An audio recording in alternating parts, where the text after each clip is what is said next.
Optimum Security Professionals, a proud sponsor of The Courtney Hall Show.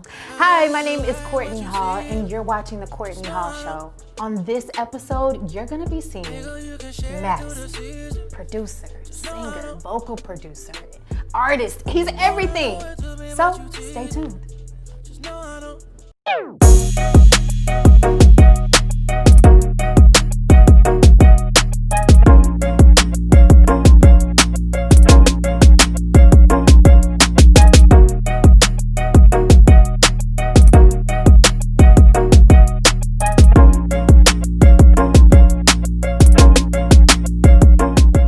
How are you doing, Madicin? And I'm good, can't complain. How you doing? I'm doing well. Listen, I am so excited that I'm here talking to you. You're so talented. Now let's get right into it. Let's get right into it. How did you start doing music? Or when did you start doing music?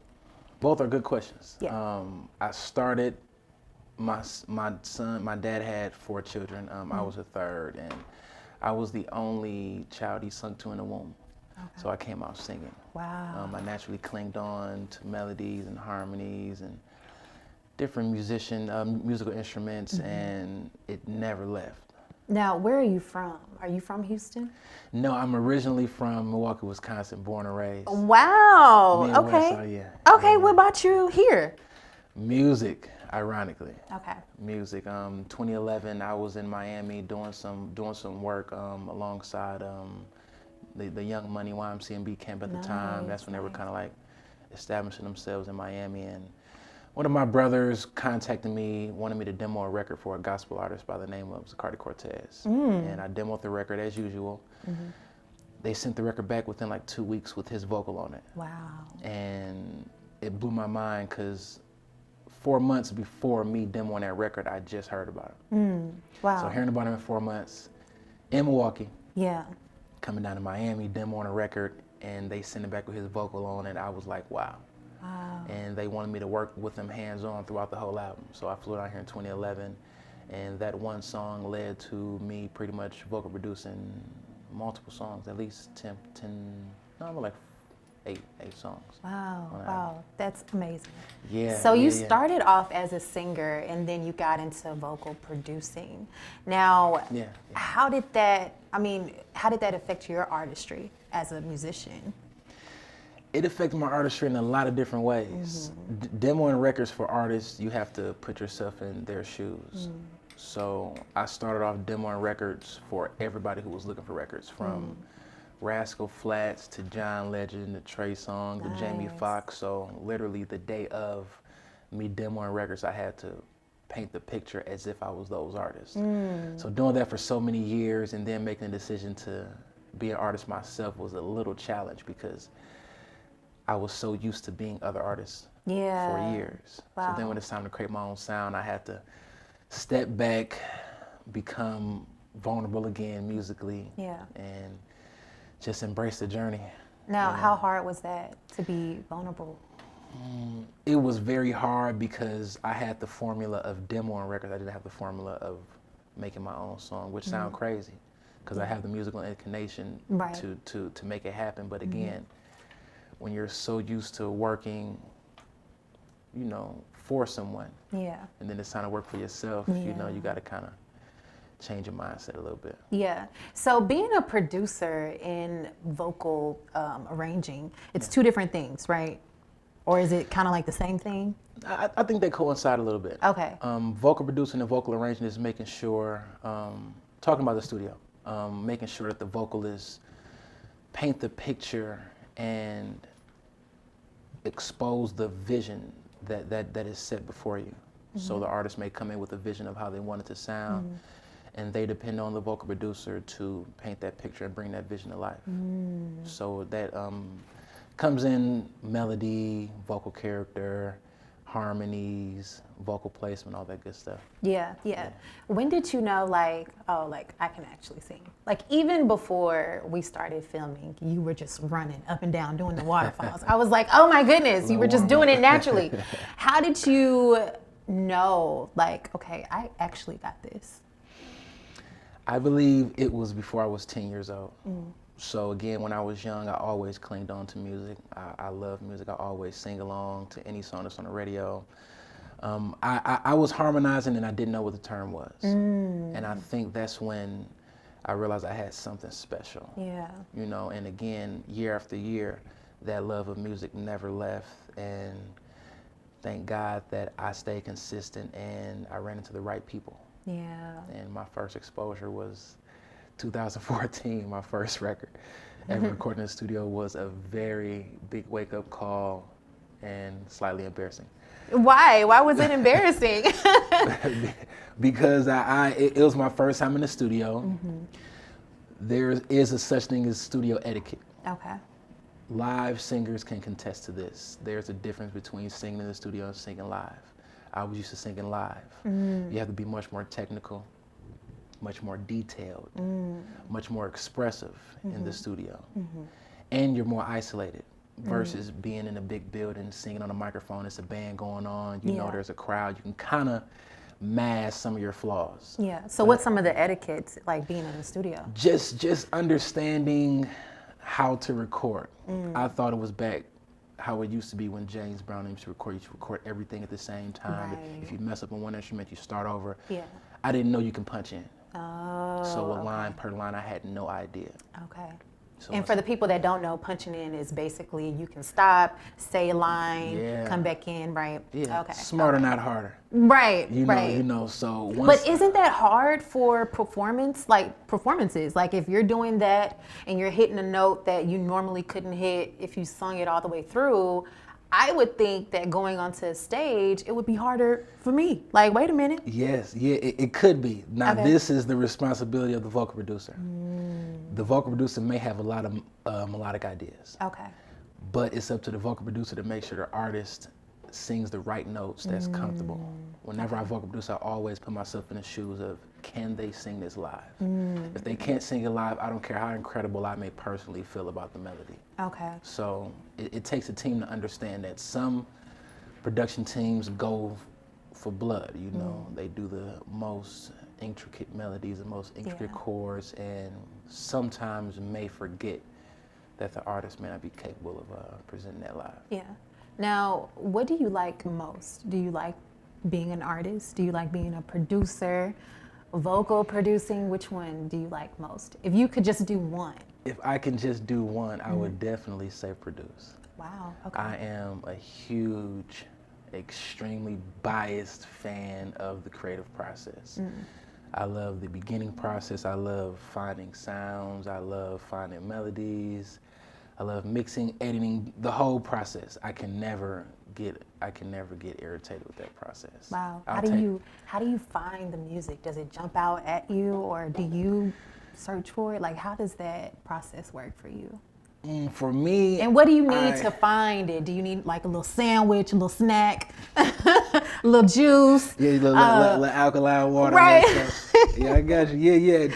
So sometimes, like me, I'm more of a free-spirited person. Okay. So I literally let things happen.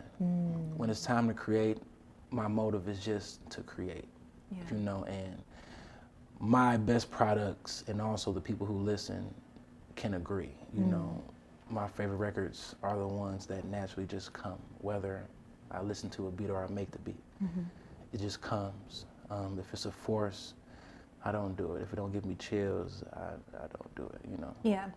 Now, listening to you sing and listening to your music, and then thinking about artists like Shauna Songbird and Jamaris, and even Stereo Hogs, like I hear you in their music.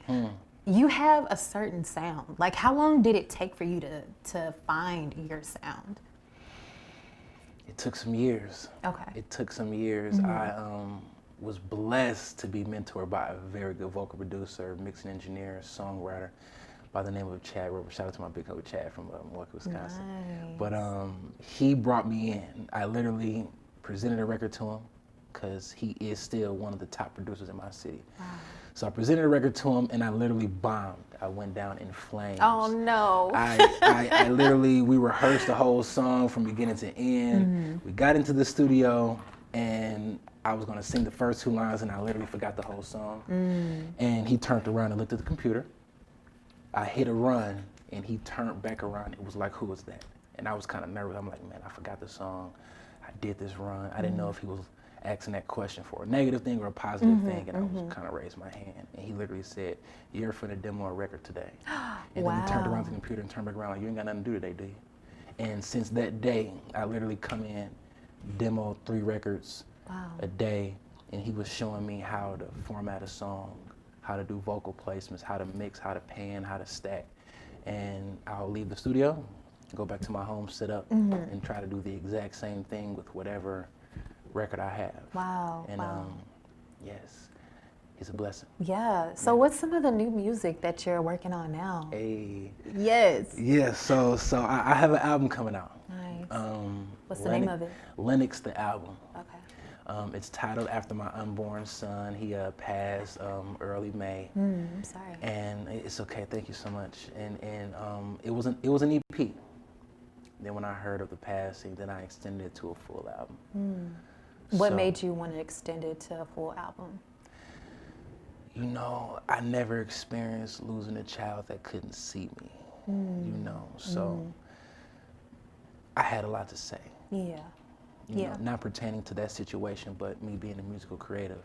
You know, I just can't stop with 6 songs now. Yeah. You know, it's kind of a traumatic thing happening, so I had to extend it, and you know, goal is to have a full album, and hope you guys, you know, really enjoy it. Oh, we're gonna love it. I already know we're gonna love it. How is it having a family in the music business? I mean, I know you have women coming up to you and, you know, wanting to work with you after a show, maybe not. But how do you handle that? It's challenging because, you know, whatever business you're in, and you want to reach a certain level, politics are involved, there's different scheduling going on, and you know, when you're a family man, you have your music schedule, which most of the time starts at nighttime.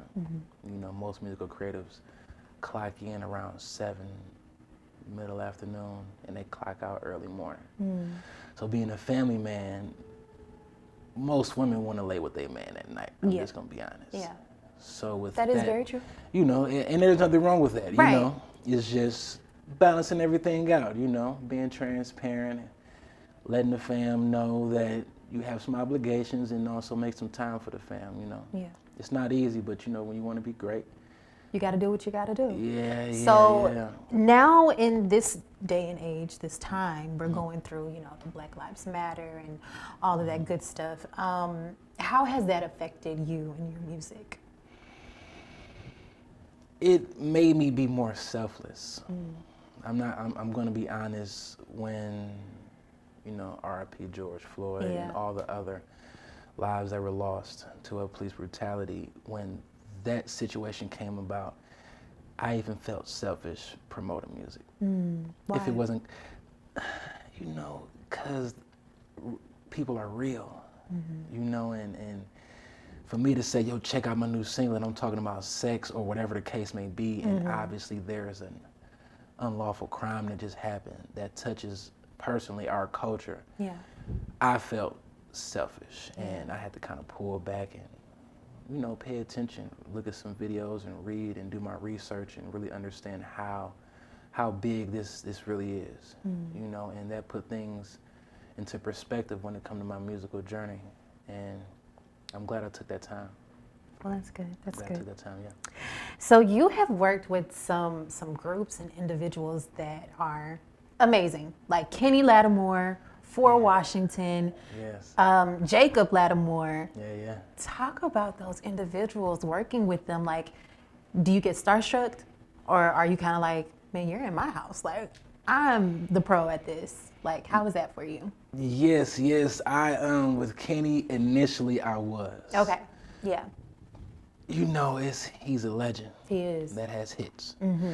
Right. And for him to believe in me, and me looking at him as an artist, and knowing that eventually I want to get to that level of just having either a good single or a hit that people can sing to.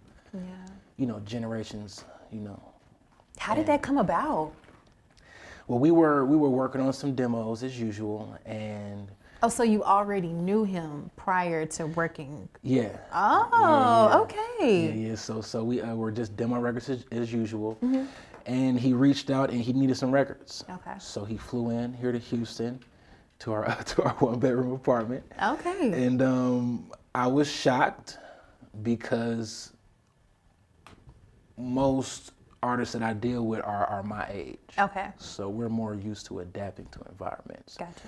An artist that is of like Kenny Lattimore age, you know, and of that wisdom, they're much more polished as artists. They've seen enough to know what they want, and I didn't know what to expect when he walked into my apartment. Yeah. You know, and he walked in, is the most humble artist I ever met.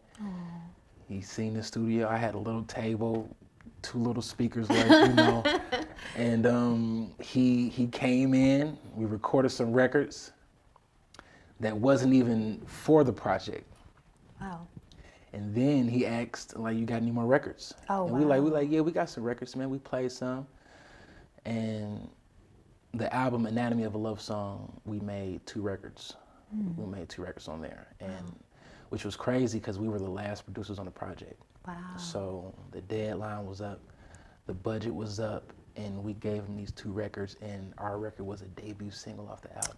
Wow. And that shocked me. Wow. Because the album had some heavy hitters on there. Oh, wow. And How did that make you feel, like, out of all these songs? man, it felt great once it was out. In this business, there's a lot of, you know, there's a lot of words that are said that aren't solid. And unfortunately, that's the norm. The industry talk. Yeah, industry talk, you know, and I'm not offended. So when I hear talk as far as saying singles and stuff, I'm not offended by it. It's not like I don't believe you. It's just like when it happens, okay, it's happening. And when it happened, you know, I was shocked. I was shocked that it was a debut single. I'm actually seeing hard copies in stores. Wow. And I was like, wow, I have a record with Kenny Lattimore. That's huge. Yes, That's yes. huge. Yeah. Now, what about Jacob Latimore? Jacob Latimore, beast. That's my little brother right there, man. Did he reach out to you too, or did you reach out to him, or how did that come about? Well, I'm very close with his family. Okay. Like very close with his granddad, his dad, his mom, his siblings. Now I have to ask. Yes. Is Kenny Lattimore and Jacob Lattimore, are they uncle and they're cousins? Yeah. That's how they're related. Okay. Yeah, That's cool. Yeah, That's cool. yeah, it's awesome. Yeah. So I with Jacob, he like again we're family. We're like family. Like I've been knowing him since he's been little. Like I said, I know his whole family. Nice. So I stayed in contact with him throughout his musical career, and he reached out for some records, and we sent some off, you know, and he went crazy over the records, and he cut them. Some he cut with other producers, and some he came down to Houston to, you know, to record, and those records was also crazy. And I recorded a record called Connection on the album. Wow. And this album is called Connection, and I was more honored about, yeah, exactly. Oh my gosh. Yes, Wow. yes. So Wow. so for me to again just create, Yeah. and he likes a record called Connection, and he like, you know what, I think I'm gonna title my album that, just connecting with the fans, and I'm like cool. Wow. And I thought it was just a one-time thing, and he turned it into a trilogy. Yeah. So you have a production company as well. Yes. And you bring in other artists. You kind of remind me, even just talking to you, hearing you, you remind me of like a Michael Jackson. Like you have that demeanor. Wow. Like you're talented. Wow. You're amazing. Or even a David Foster who has his hand in just everything. You name some heavy hitters, Courtney. Cause you're a heavy hitter too. I mean, you're amazing. But talk about your production company. Yes. So, Vocaltorium is a collective of musical creators that just love music, have a passion for music. The name came from just having a voice. You know, everybody needs a platform to express themselves. And Vocaltorium, I believe in like 10 years will be that platform for a lot of creators, from being a journalist to dancers to drummers to painters, architects and architecture, and that's the goal. Yeah, that's you know, good. and I just want to just connect and be an ambassador for all of those creators. What would you tell your younger self if you can talk to young Madicin? Haha, young Madicin, man, don't overthink. Just be yourself. Be yourself. Don't overthink. Yeah. If What were you overthinking? Just how people see you, you know, what people think of you. You know, when you're a young adult, under 20 years old, those thoughts are pretty heavy and also consistent. Yeah. You know, not the what do they think of me, but I hope I'm good enough, or I hope I'm this, I hope I'm that. And if I would have known not to overthink and not care about that and just really be myself and be creative, certain things would be different, but mentally, I feel like I'll be on a whole nother level. Okay. But everything happened for a reason. So it's like. Exactly. So what about the Four Washingtons? Did their manager reach out to you to start working with them? Or because you do a lot of vocal training with them as well? Yes, Okay. yes. So most of my clients, like Fort Washington, reaches out to my manager, which is Ivan Lattimore, and my brother Ivan let me know, hey, we got a group we got to work on. I'm like, okay. They'll come pull up or fly in, and you know, and they'll come in, check out some records. We get to recording, and I was amazed by their talent. Wow. Some kids are awesome, Yeah, they talented, are. genuine, and we started off recording the record "I Choose You," which was their first debut single, and my first record working on with them. And that, of course, built a very great musical rapport between me and the group. And thank God that they actually believe in my talent, and I believe in them. So it makes it pretty seamless. Nice. And I'm a fan of seamless situations. Nice. Yeah. So what's your favorite song out of all the songs you created? Oh, my songs. Yeah. Ooh, oh, man. It can be from Come your on, clients Miss too. Hall. Man, that is a very good question. Okay, we'll just split it up. overall, are you talking about the records that are out, or are you just talking about just?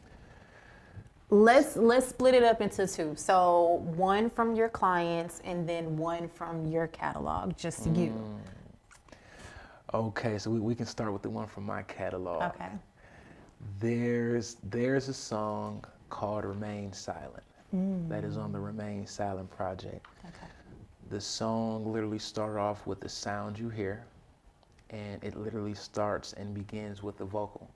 And the song is about pretty much me coming in at a time where my lady said don't come in. So if she said, yo, do what you gotta do, just come, make sure you're here before 3. And I come in like at 3:45. And it comes in, I'm literally walking through the door, I'm panicking, I'm sweating, I don't know if she's asleep. I'm trying to walk like a ninja. I'm taking on my clothes as quiet as I can. Like I'm saying all these things in the song. Yeah. Like I'm telling myself, like I feel the pressure as if like I'm OJ and the jury is all white. Like I'm nervous, and I lay down in the bed next to her hoping she don't turn around and wake me up. And she actually does. And then that's when the interrogation starts, and I literally don't say anything. Oh my goodness, it's called Remain Silent. Exactly. I'm listening to that tonight. Yes, Remain Silent, yeah. And she's asking me like, so why did you come in later? So did you hear me when I told you? And I literally say nothing. Why do guys do that? Why do y'all do that? Because I got the right to remain silent. Anything will be held against me in the court of love. So, Oh my gosh. apologies apologies is fuel to the fire when Yeah. you're wrong when it comes to a woman. So, through my experience, you just plead the fifth, and you let her get it out of her system. She gonna say some things that may trigger you, and it may make you feel like you're a little bit smaller than what you is. But you just don't say nothing, and 20, 30 minutes later, you'll be all right. Right, and you can remain talk- silent. You remain silent, yeah, you remain Nice. silent. Yeah. Okay, so from your clients, what's your favorite song? My favorite song is Push by Kenny Lattimore. That was another single off of his Vulnerable album. And that record came about as me again just creating records. I heard the beat, lyrics came right away. I recorded it. We shot it to some artists at some labels, and they were like, we need it now. And we were like, cool, let's make it happen. And Kenny Lattimore called and said, hey, I need a single. So we was like, we got this, but we got some hands on it right now. And Kenny was like, whatever we got to do. Oh, wow. I need the record. Wow. And he made it happen, and he painted the picture even way more effective than what I did. And I'm always a fan of that. It's so easy to work with Kenny. But yeah, Push by Kenny Lattimore is a big record. Nice. Yeah. Now tell us, how can we support you? Where can we follow you? You can follow me on social media, Facebook, Twitter, Instagram, Madicin, Madicin. Nice. Instagram is _Madicin_. Yeah. Spelled the same, just an underscore on IG. Okay. And where can we buy your music? You can buy my music everywhere, all DSPs. You can type in Madicin, Remain Silent. That is the most consistent project I have. Okay. And also the first original project I have, besides the 2 mixtapes. Okay. But yeah, you can go to Spotify, Tidal, Spotify, Tidal, Apple Music, all the good music platforms you listen to, and I will be there. Okay. And just check it out, tell me what you think, and also make sure you add me on those DSPs, because I have some music coming out. Yeah. 2020 fall. Okay. And I think it's going to be pretty cool. I hope you guys like the records as much as I do. I think we will. will. Yeah. So what's next for you? You have the album. Yes, that is the biggest thing right now. Just packaging up the records, finding a marketing strategy, and really branding myself, because of course I've been a songwriter and producer. Yeah. So I know how to adapt in that lifestyle, but now I'm the face of my own product now, so I got to level up a little bit. Yeah. Now, can we hear you sing before we get out of here? Yeah. You want to hear a cappella, instrumental? How you going to do it? Both. No, I'm just kidding. Both. Hey, listen, I got time. No, let's do something a cappella. A cappella? Yes. Okay. From the first time I saw your face, yeah. Girl, I knew I had to have you. I wanna wrap you in your warm embrace, yeah. Visions of your lovely face, yeah. All my love is for you, yeah. Whatever you want, I will do. Ooh, you're the only one I want in my life.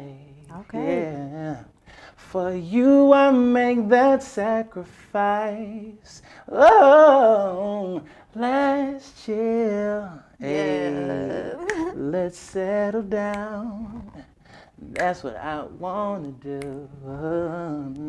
Just me and you. Let's chill. Yeah. Let's settle down. That's what I want to do. Just me and you. Yeah. Yeah, hey. That was amazing. Thank you. That was so good. How you do that? You. Ooh, you got to teach me how to do that. I got you. Listen, we got the studio right here. We can cook up ASAP. We're going to go ahead and do that. Hey, let's get done. Sing along the way, Courtney Hall. Winter 2020, yeah, Courtney Hall show, exactly, yeah. Well, thank you so much for coming on my show. Yeah, this was thank amazing. you. You'll have to come back whenever you put out your album and all that good stuff. Absolutely, yes. Absolutely. Well, thank you so much. Likewise. And thank you all for watching The Courtney Hall Show. Yeah.